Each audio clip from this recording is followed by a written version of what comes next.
Welcome back, everybody, to another episode of In the Studio with Darius Fentress.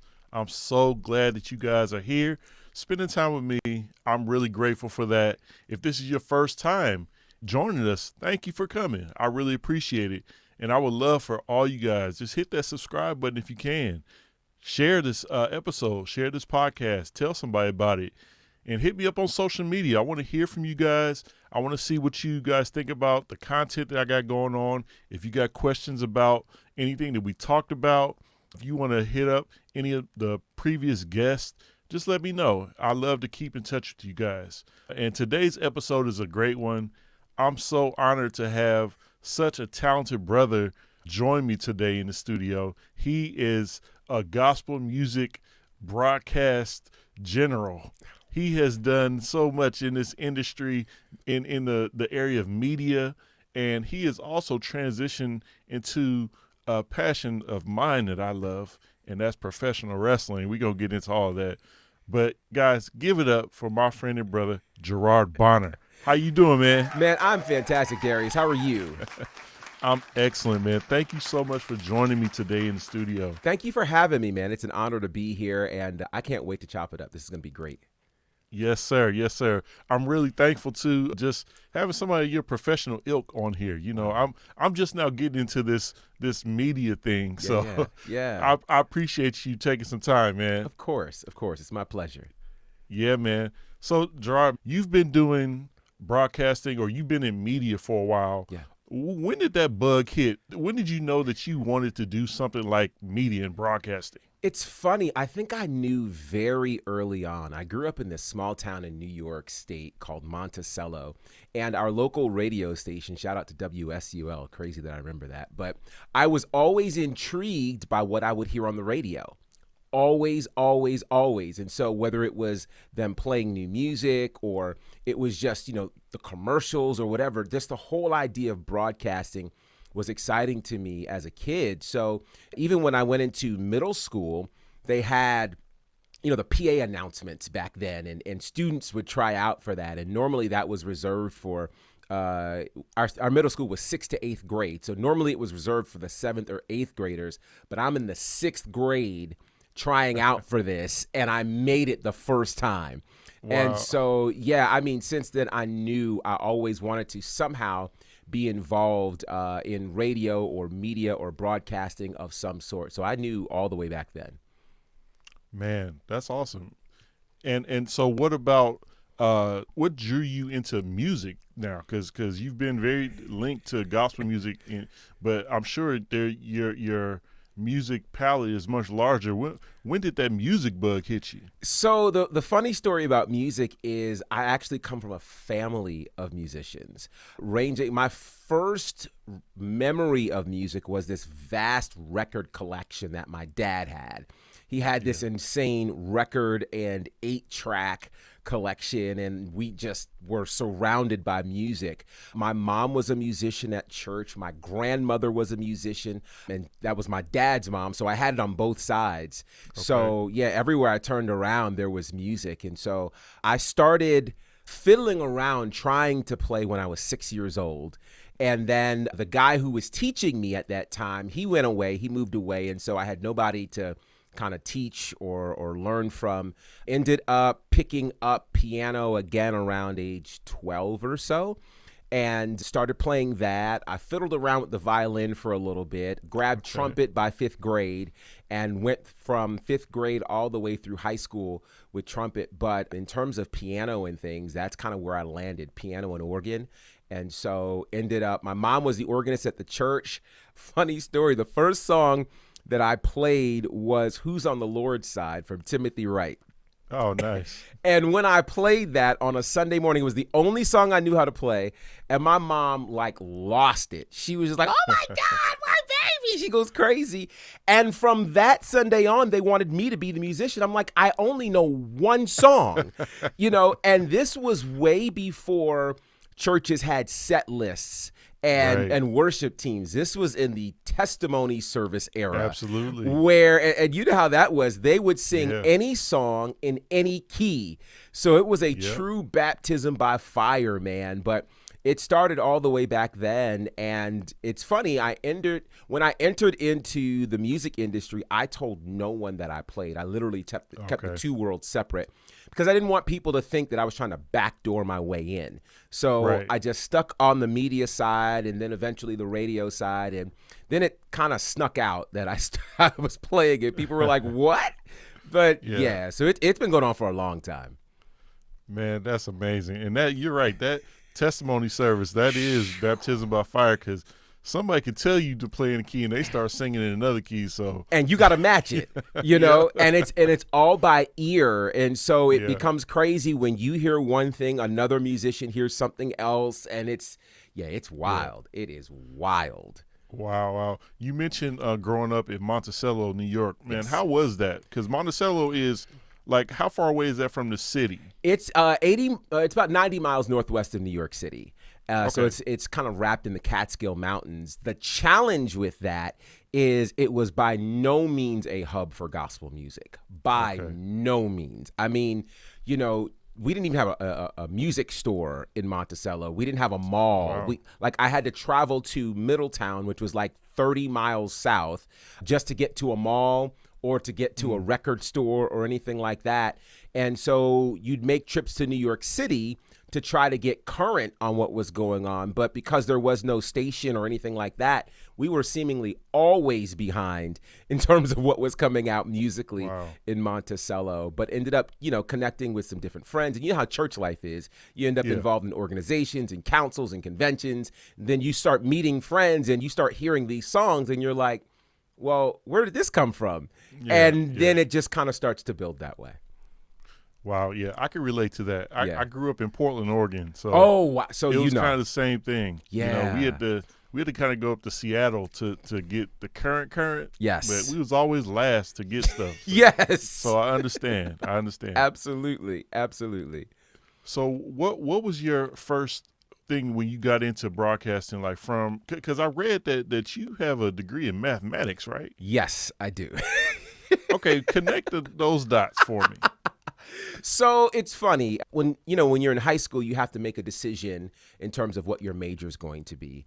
And I had a few things that I really liked. I obviously loved music. I loved math. I loved journalism. And so my mom, she said, well, the music industry is fickle. Truer words were never spoken. She said it's fickle, so go with something that's secure. So I ended up being a math major. She wanted me to be an architect and do all of that, but it was just like, no, not as interested in architecture, but let's do the math situation and then try to scratch these other itches elsewhere in college. So I ended up being a math major, but while in college, I went to Virginia Union and we started a gospel choir there. So I ended up playing for the gospel choir. And that led to me playing for the university choir and when they would do gospel numbers specifically. And it just kind of went from there. So I was really kind of on dual paths, the math path, the music path, but then also stumbled into the journalism path as well. So while there, involved in a lot of, top level English courses and things like that, one of my friends there started becoming one of the publishers for the newspaper, the school newspaper. So I ended up coming on as an assistant editor for the school newspaper. So I'm writing, I'm editing, and all of that would ultimately lead to Gospel Flavor. And so it all just kind of came together to where the math degree these days really kind of informs how I try to solve problems and things like that. And it helps me to become really creative in these music and journalistic spaces. Wow. That's amazing, man. Yeah. You mentioned gospelflavor.com, which was very influential and still is very influential in the gospel music space. Absolutely. Being someone who is in the industry, I would go to Gospel Flavor on a daily basis, really. Yes. To kind of see like write-ups and, working with Fred Hammond, like I would see what you guys are writing about, stuff that we did. And so, man, how was that experience like for you? Not just working there, but you were one of the co-founders, right? That's right. So all of us met in a chat room for a website called Gospel International. And while we were in this chat room, we were just talking. And as we were talking, we realized, okay, we've got unique connections to the industry. Like, what does this look like? So we finally ended up connecting, and some of the names I'll mention, as we know now, are sincere powerhouses in the music industry. James Robinson, who I met at the time, was doing work with Hezekiah Walker. Melanie Now Pratt, who incredible in radio, but she was singing with John P. Key at the time. Shout out to Stan North, who was handling things from Canada. And then I was on the retail side because I ended up working in retail stores. So we all had this unique connection and perspective on the industry. And so when we came together, it was just like, okay, well, let's do something that hasn't been done before. And, during that era, late 90s or so, there certainly was not the internet was just really starting to boom. Right. And there was no real current gospel presence on there. And so, we decided to come together and do that. And it opened up so many doors in terms of getting to meet some of, the gospel artists that I had just idolized and admired. But it also gave a real opportunity to be introduced to new artists, new sounds, new presentations. And it really ended up being the foundation for how I would shape my career, basically, because, that road led to all of the other roads that have happened. So that was an incredible experience. And one of my favorite moments was when we found out about the commission reunion. And we got the privilege of covering that and going to that. And so watching us as professionals fan out like, we were teenage boys and girls was just hilarious, but it was such a moment, and to see how Gospel Flavor was so involved in so many moments. And, we're all still really cool today. So it's super exciting. Yeah, man. I remember that moment. Obviously, Yes, you were a big part of that. You're a big part of that. And that was monumental moment in gospel music. It was. And really, Gospel Flavor, you guys are really pioneers in digital media because you guys didn't have any traditional media, right? It was all digital. It was all, which was revolutionary then. Yeah. Because to your point about traditional media, a lot of people were still doing magazines and print. And we were like, no, we're going to go all digital. And I don't know that we realized where the industry and the world was going at that point. But it certainly was groundbreaking. Absolutely. So much so, man. You guys really blazed a trail and created that pathway for digital media creators in that space. And so from Gospel Flavor, what kind of other opportunities open up for you from doing that? It's amazing. So I was covering a recording for Donnie McClurkin. It was called Psalms, Hymns, and Spiritual Songs. He recorded that in Virginia Beach. And while I was there, I met some of the radio personalities there in Virginia Beach. And they knew me from Gospel Flavor. And they were like, hey, we would love to do something with you. How about you come on the station and do a 15-minute entertainment segment every Friday? And I was well, of course, because I've always wanted to be in radio. Didn't know how to get in. So this is kind of the foot in the door. The first day, what was supposed to be a 15-minute segment turned into a 2-hour segment because people started calling in. They had questions. Like, it just turned into a thing. That led to me becoming a co-host there on the morning show for that station, which was Rejoice 100.9. We won a couple of Stellar Awards during my time there, which was nuts. And learning all that I learned there in terms of production, learning how to work the board, learning how to create imagers, and all of those things led to me launching Bonnerfide Radio. So it all stems from what happened at Gospel Flavor. And if that doesn't happen, my career as I know it doesn't exist. Wow. It's crazy. Man, that's so cool, man. And so Bonnerfide Radio, were you on traditional radio or has it always been an internet radio station? So Bonnerfide Radio was always on internet. It was all internet. Okay. But the station that I had been at prior to was a traditional FM station. But all that I learned there set me up to do what we did at Bonnerfide. And started that in 2009, fully digital. Again, not knowing where the industry was going to go, not knowing that, internet radio would become a thing, that streaming would become a thing. And so, yeah, started that in 2009, and boy, what a journey. Wow. Man, so walk people through what actual internet radio is like compared to traditional radio, because I know a lot of independent artists, want to get their songs heard. Yeah. And internet radio is actually a great space to do that. Yeah. How can someone get their foot in the door to get played on a Bonnerfide Radio? So one of the things that you want to do is connect with that particular radio station and find out what their submission process is. I know our submission process was fairly simple. I mean, we needed your track, obviously, that it was mixed and mastered. We definitely wanted your cover art because we wanted to be able to showcase that. Any kind of social media info that you had, and of course, you wanted to make sure it was coded as well so that you could get proper credit. But it's really simple. And for me, well, let me just say this. Make sure you understand the format of that internet station, because not all internet stations and not all radio stations have the same format, and not all of them have the same goal. And so, I tell people regularly, if you are into quartets and you're a quartet person, make sure you know what that station is currently playing. Because if they're not playing quartet music, you submitting it to them might set you up for rejection, Right. So do your homework on that. I would also say look to connect with whoever the programmer is on a level that's not just, hey, will you play my music?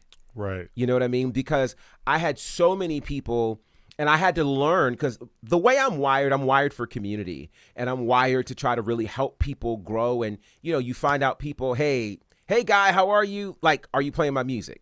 It's like, that's kind of we don't have to be best friends, and I don't want you to do anything uncomfortable, but be personable, be kind, Absolutely. be considerate, that kind of thing. Yeah. And those are seemingly basic human needs that a lot of people forget while they're trying to grind and get where it is that they want to go, and they forget these basic, simple things are necessary. But for us, it's as simple as, that was the submission process. For most of those, you can go onto their website. They usually will tell you what their submission process is. And then, wait to hear from them. Feel free to follow up, because a lot of radio stations get a lot of music and they may not have gotten to yours yet. And be open to whatever feedback they have. Sometimes it might not work for their format. And if it doesn't, it's not anything against you.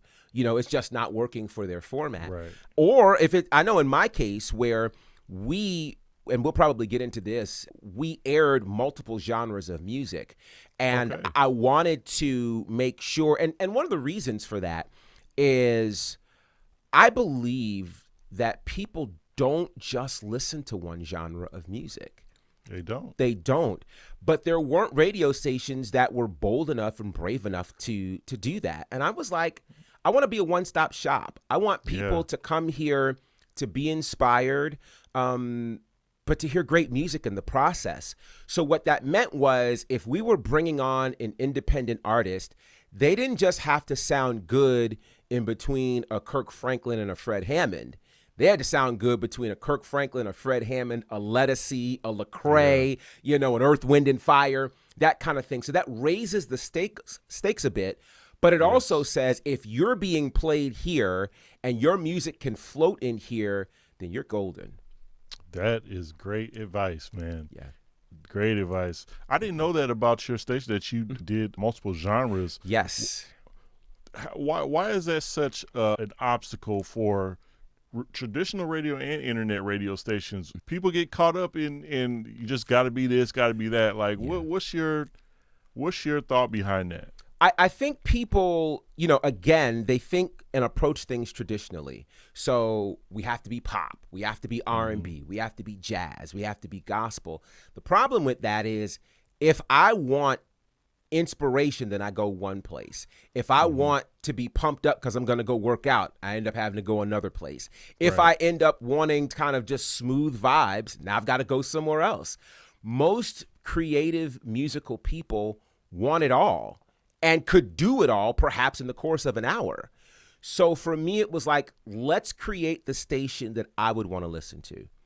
And I know that there are people who would appreciate that. And we wrap it up in a way where people don't know what they're getting when they come here. That's one of the reasons why I named it Bonnerfide. I didn't want to name it, something Christian radio or whatever, because to me, that label, A, turns people off, and B, gives people an impression of what they think it's going to be. Right. And I wanted to destroy all of that. I wanted it to be where you saw our artwork, you saw how we handled things, you didn't know what you were about to get. And when you listened, you were getting everything. And somewhere in there, you would get inspired as well. So that was the thought process, is to try to create this hub that was safe for people who liked multiple genres of music, and make it okay for people who call themselves Christians to listen to other music and not feel condemned. Yeah. The way we grew up, if you were listening to that devil music, it was a problem. And so, when I got older and I could start picking my own music, it was just like, man, I missed all this Earth, Wind, and Fire. Like, all this good stuff. All this good stuff that said nothing about the devil, and it wasn't coded or anything. It was just great music. So I wanted to create a space so that people that were coming behind me wouldn't have to deal with the same kinds of, chains and traps that we ended up having to deal with. Right. Yeah. Man, you've been at the forefront of a lot of these movements in media. Wow. From gospel flavor to Bonnerfide Radio. Looking at the landscape of where music is and streaming and all the ways we consume music now, what's something that you would have done differently when you started to, help you now, if anything? Yeah, that's a great question. I don't think anybody's ever asked me that. I think what I would do differently is create more content. I think what I didn't see would be that content in all its forms is king right now. Absolutely. And I think the entire music industry missed that part 10 years ago. 10 years ago, we were still trying to see if we were going to accept streaming or not. And so there was the whole stream versus buy argument that was going on. And, people were doing their figures and we should buy and stream and all those types of things. Yeah. But nobody was capturing the kind of content that now people check out every day. So they would only capture like behind the scenes stuff if they knew they were doing a documentary or they knew a film was coming out, but they weren't just randomly capturing it. I wish I had captured a lot of those things, from the process to how we got started to some of our super big. I wish I had captured that, because that would be so valuable right now for people who were either looking to figure out how you do it, or for the people who didn't get to live through it and go, this is what we did, So I wish I had captured that, because that would be an amazing setup for right now, to where everybody's doing content of some sort, and to have that historic content. That's the kind of content you can't necessarily recreate. Right. Yeah. And as a creator, an artist, why is it important to get into multiple streams of content? I'm so glad you asked that. I remember one of my favorite shows that gave me a look into the industry. This is when MTV had just started getting into kind of the reality-based television, and they had that show called Making the Band. I won't say who was involved with that, because we're not supposed to say that now. But the whole idea of Making the Band gave us this idea that if you became a recording artist, you were set. Yep. And so a lot of people who look to become artists feel like all I have to do is music. And if I do the album, boom, I'm set. And the way that things are now, that's not the case at all. In fact, music, your musical product is almost like the sample at Costco. Yep. You know what I mean? Like, it is the introduction to something greater. It's not the vehicle anymore. It's not. And so you now have to be able to change with that. And I tell people regularly that people, and this is true for any product in any line, people buy from the people they like. Yes. So if I'm going to now invest in your music, and invest in your brand, there has to be something about you that connects. And you don't always get that through the music alone. The music can be an escape for the artist, where as a consumer, you don't know if this is autobiographical, if it's conceptual, like you don't know. So I can't necessarily believe, if you lost your love and and you're broke and you're poor and you're really living in a mansion or something, right? I don't. Right. So we need the thing that's going to connect. So as artists, it's important that now we get out of our comfort zone and say, okay, how can I connect with people? What side of myself am I comfortable enough to show people? It's challenging because there's the temptation to overshare. Yeah. And there's a balance that's needed. I mean, like, there are parts of me that are like, I almost wish we kind of had that Prince approach where you only saw him every blue moon. So when you saw him, you were like, ooh. Right. So there's a balance between that and then the people who are telling us every single detail about their life. There is a balance in there, but you have to create content of multiple kinds. Music right now can't be your only stream. So what are your other talents? Discover them and then lean into them. There's an audience that wants to see you cook. There's an audience that wants to hear your take on sports, right? There's an audience for that type of thing. If you're funny, there's an audience for that. Yeah. And sometimes people will connect to that before they ever know you're an artist and will then buy your art as a result of their connection to you. So you got to have multiple ways to connect with content. And man, that's so true. I would have never thought that I would be doing what I'm doing right now. Precisely. But you're right. You got to have several ways to outlet your creativity. Yes. And you hit it on the head. People buy what they like. Mm-hmm. And you never know how many people will like what you do. Absolutely. So you just got to really get out there and just explore and find what works for you. Yeah. And man, so thanks for that advice, man. Absolutely. And speaking of that, or things that we like, I think people may look at us right now and they see these belts in the background. Yes. And wonder who are these guys?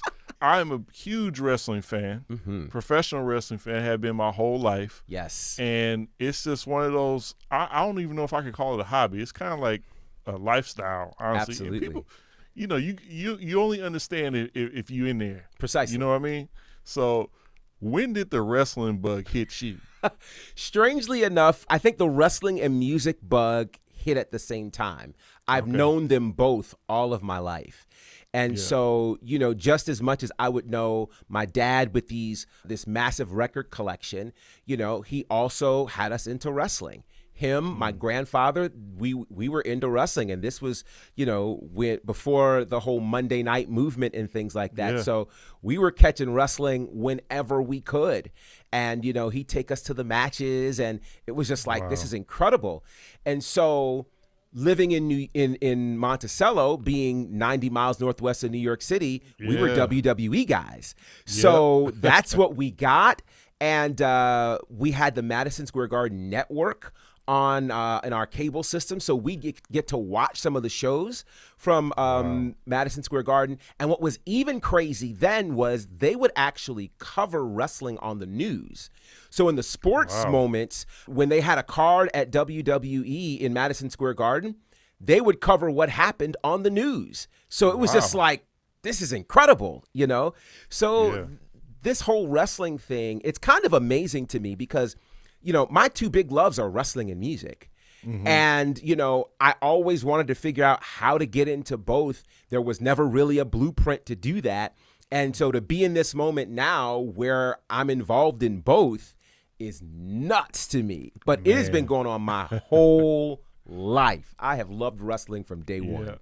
Man, I love that. I love when I connect with another wrestling aficionado. Yes. But you've taken it to another level. Like we talk about content. Mm-hmm. When did you decide to jump in there to be a part of wrestling? What happened? So this is just first of all, I think people have to understand the stories to how you get into these spaces are just as crazy. I mean, like you just can't imagine it. So we made the decision. I was living in Virginia Beach and made the decision in 2016 to move to Atlanta. Okay. And so in moving to Atlanta, I kind of thought I came for one thing. I thought, hey, it's a fresh start. The music scene is popping down here. Like, this is going to be amazing. Historically, Atlanta's connections to pro wrestling. But it wasn't, WCW wasn't happening in 2016. And, we didn't have AEW at that point. And so it was just like, okay. So fast forward 2019, my wife got me a Groupon to DDPY. That's Diamond Dallas Page. He has a yoga studio here in Atlanta. Now, you understand. All you need to say is DDP, and you're like, I'm in. I'd never done a day of yoga in my life, but I was like, we're going to go check this out. So I went and actually started really enjoying the whole yoga situation. Like, this is super cool. I didn't see DDP for like 3 months, and that was okay because the other trainers were amazing. But a really crazy thing happened while I was there. There was a class that I was at, and I looked up on the wall. And again, this is early 2019. On the wall was the AEW logo. Okay. And I was like, what is the AEW logo doing here? Yeah. This is wild. Then I started seeing flyers for wrestling events there. And I found out that, some of the guys there had started their own wrestling promotion here in Atlanta. I also found out that DDPY studio was where they were shooting all of the early promo videos and things for AEW. Okay. So I'm like, this is interesting. So I started asking like, hey, you guys have this wrestling promotion.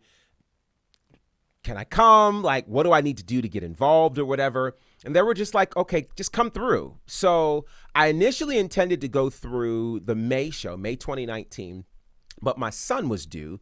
And all I could think of was, if I'm here and I will never hear the end of that. Right. So, you made the right choice. Exactly. So that particular show, Cody Rhodes showed up. Okay. Kenny Omega, Chris Jericho, like all of these. It was the last show before AEW's first Double or Nothing.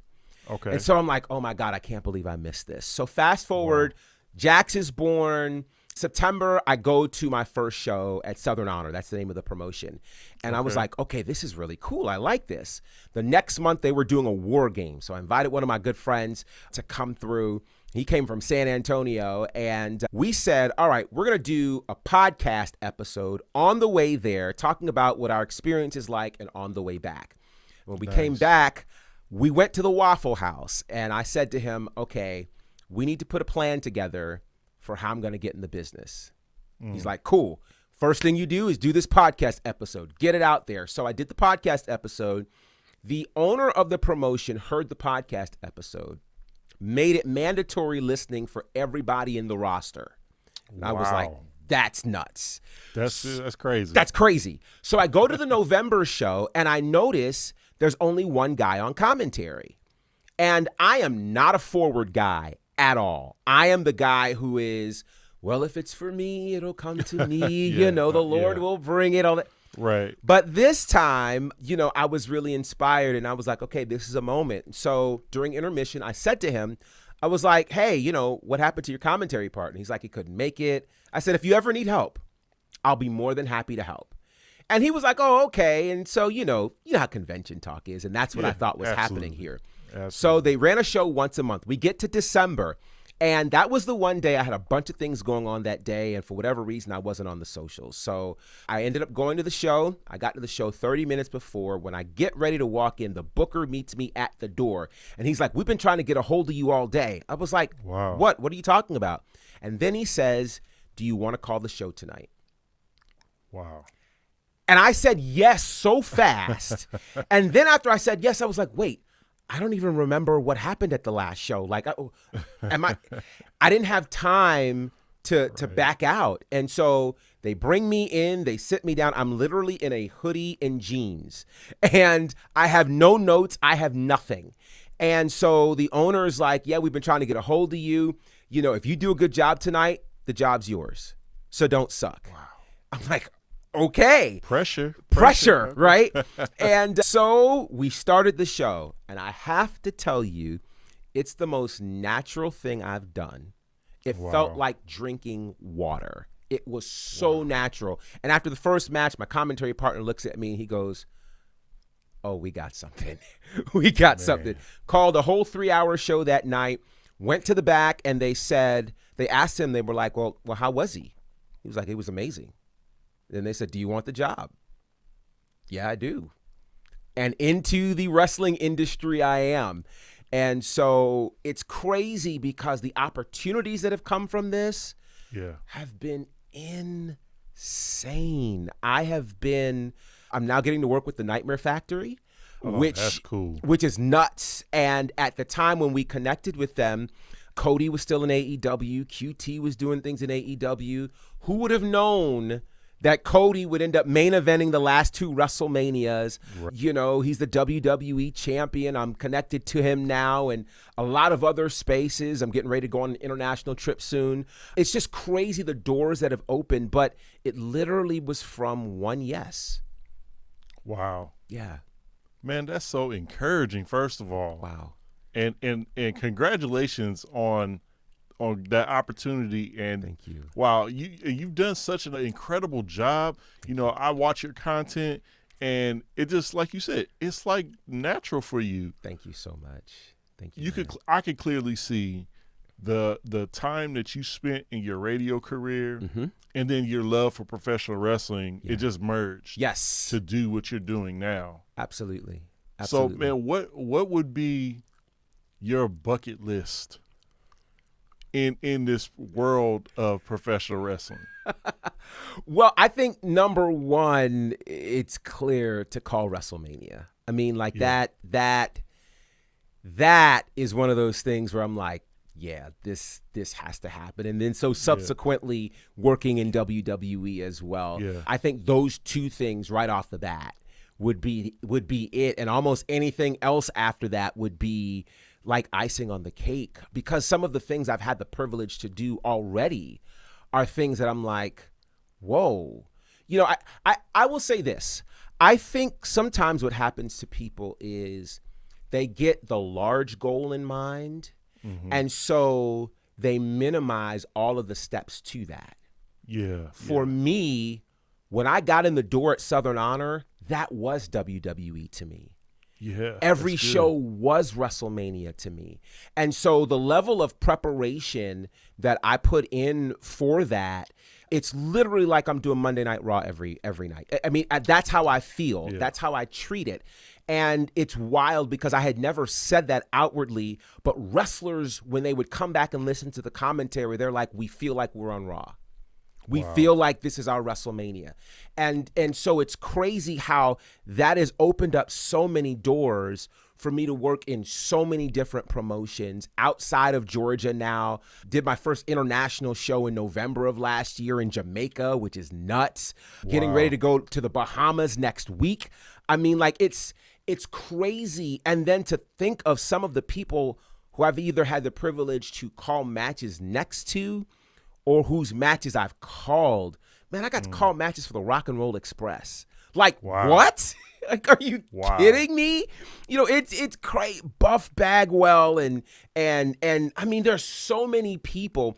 And then what's crazy is I've had the privilege to call matches for people who you're now seeing on AEW television, or you're now seeing in WWE. So Carly Bravo, who is part of the infantry in Ring of Honor in AEW, I called his very first match. Wow. It's crazy. Jade Cargill got to call some of her stuff at the Nightmare Factory.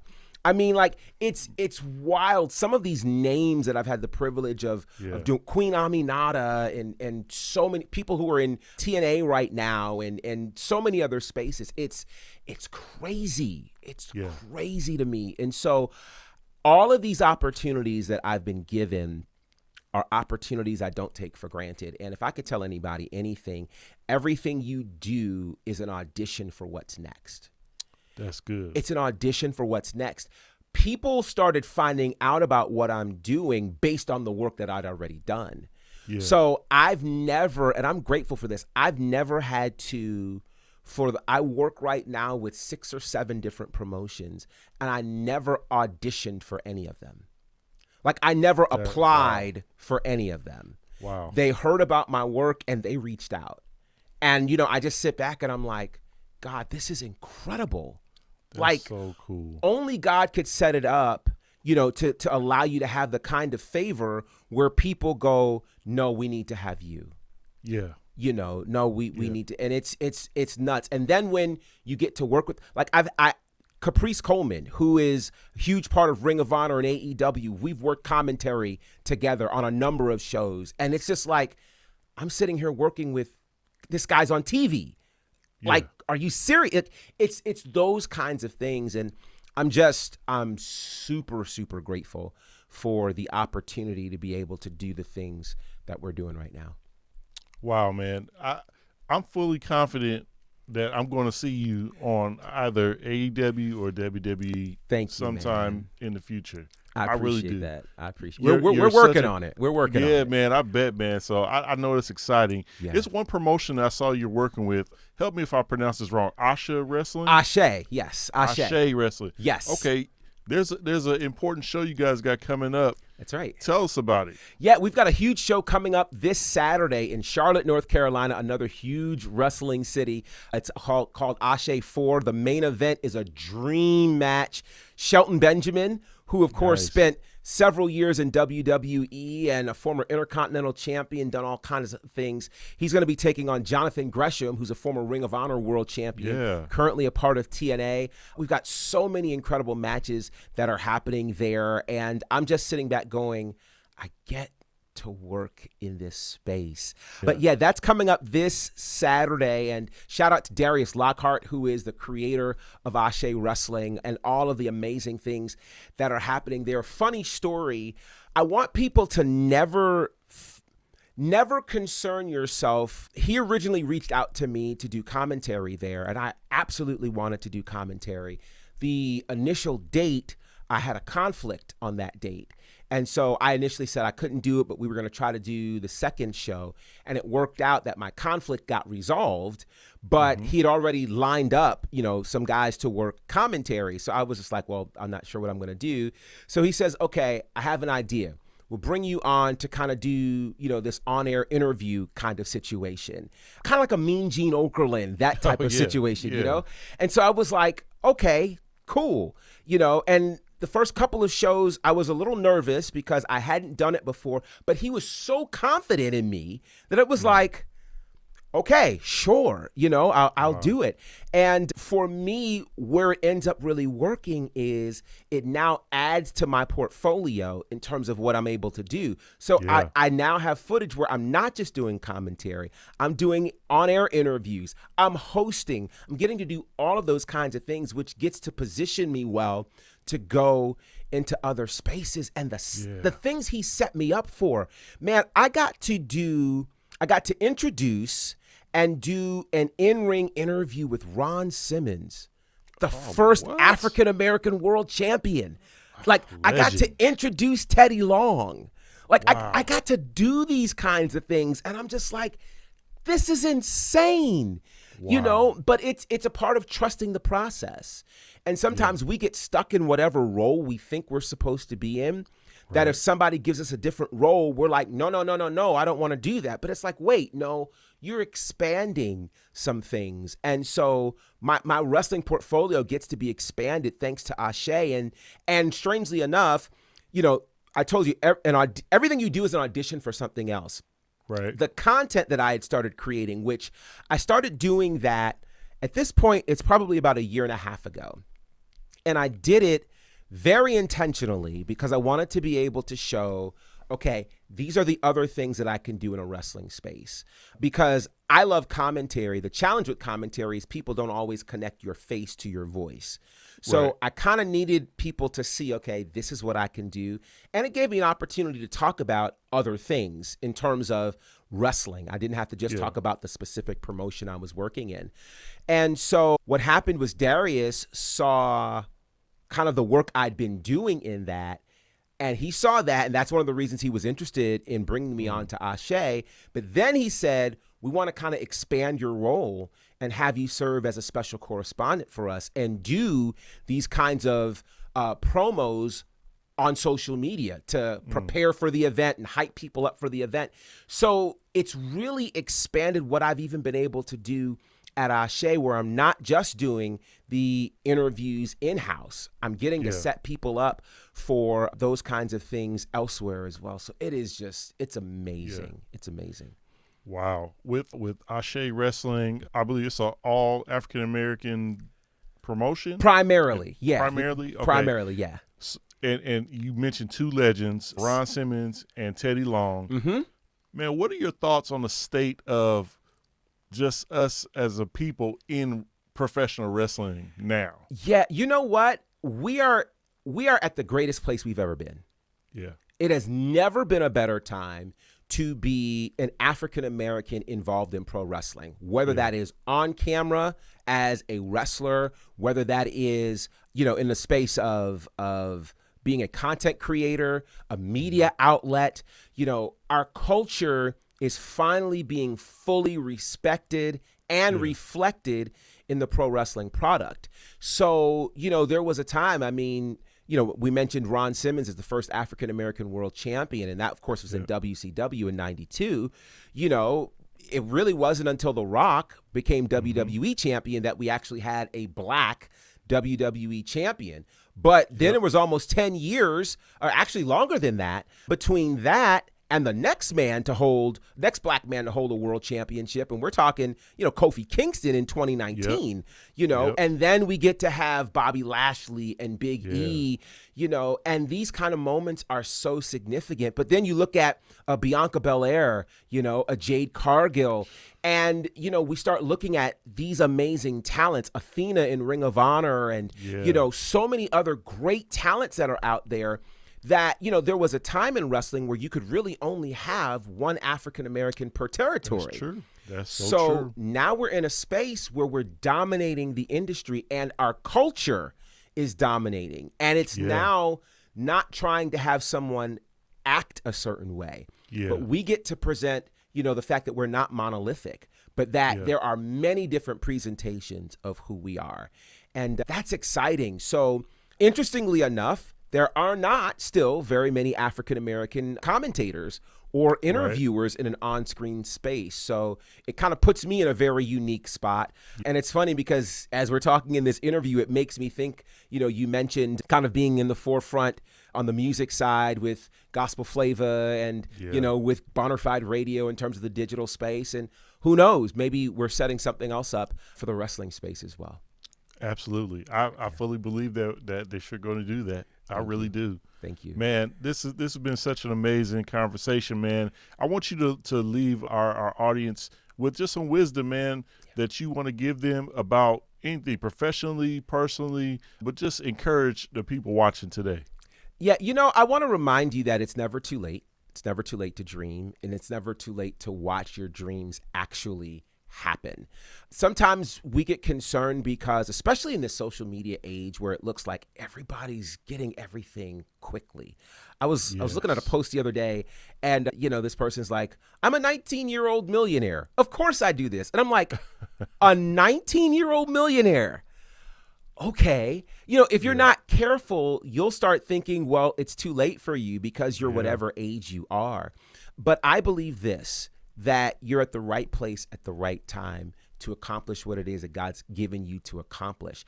You just have to choose not to be afraid. You have to choose to go after it.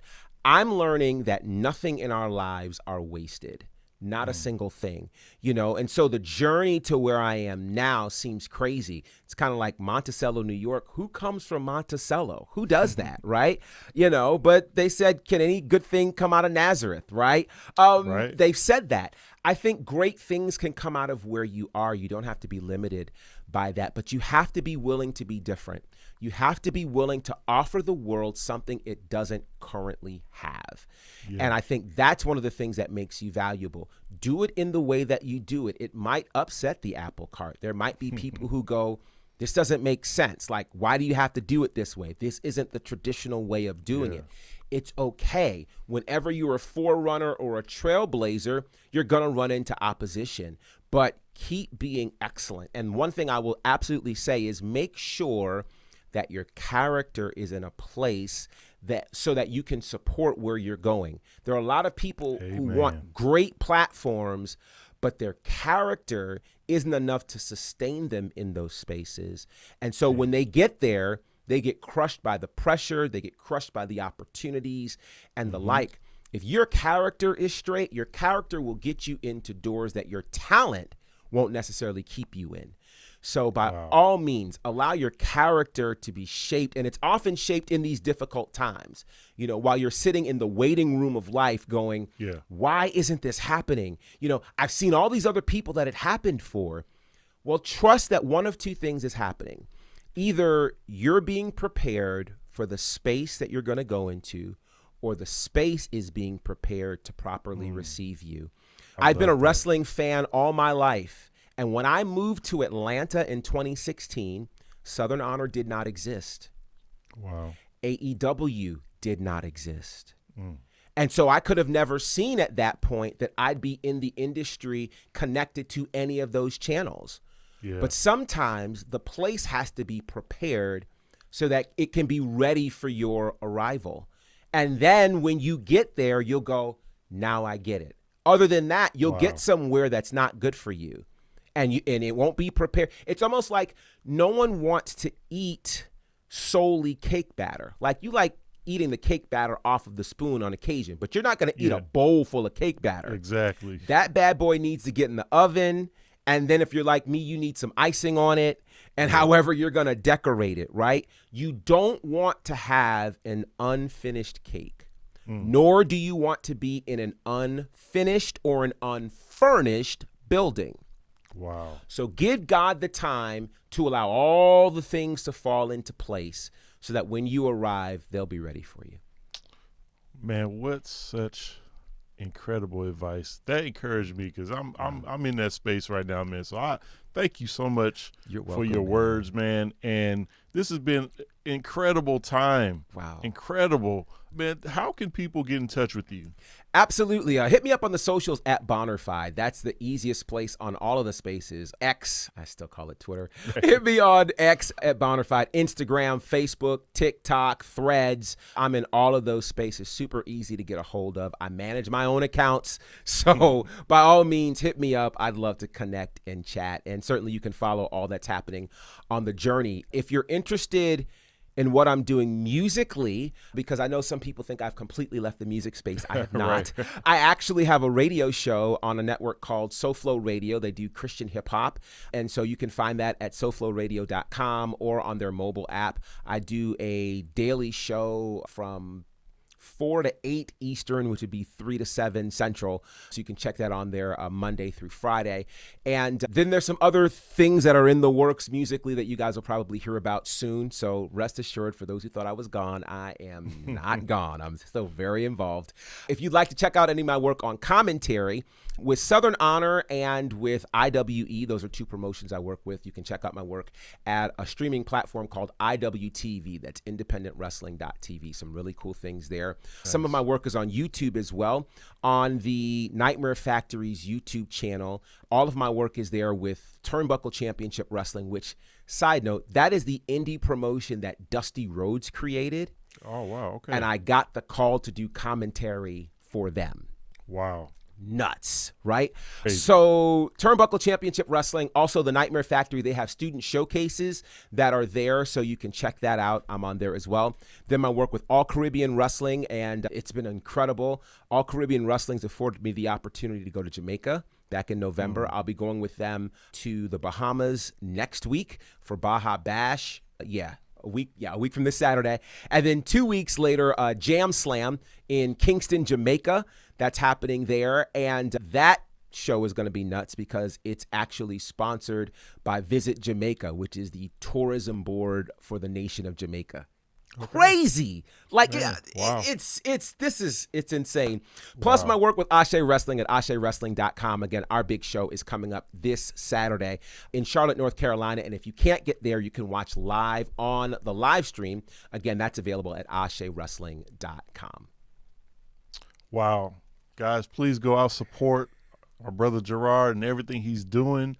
Man. You know what? One more thing, too. I forgot. I have my own wrestling merch. I haven't mentioned that yet. Okay. I do. You guys can find it at prowrestlingtees.com/Bonnerfide. I've got 2 shirts there. One says, what is that one? One is, oh God, I forgot. It's terrible. I forgot. Oh, there it is. It's Bet on You. It's called Bet on You. Oh, nice. And that was my theme from the story I told you guys about from getting into the wrestling industry, just how you have to be willing to take a chance on yourself. The second shirt is called 5 Minutes of Courage. That is also taken from that night. That night when I got into the wrestling industry, I did not have time to decide, okay, I couldn't pontificate, and it was yes or no.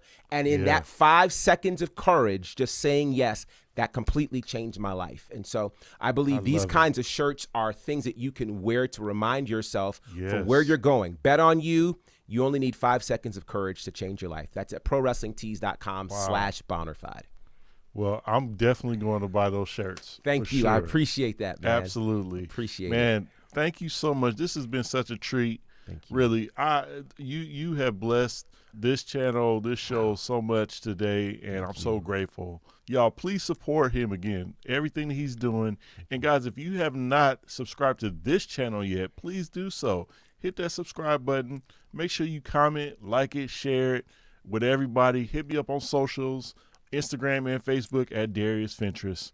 Guys, thank you so much. Gerard, thank you for a great time and a great conversation. And I will see you guys on the next episode. Peace.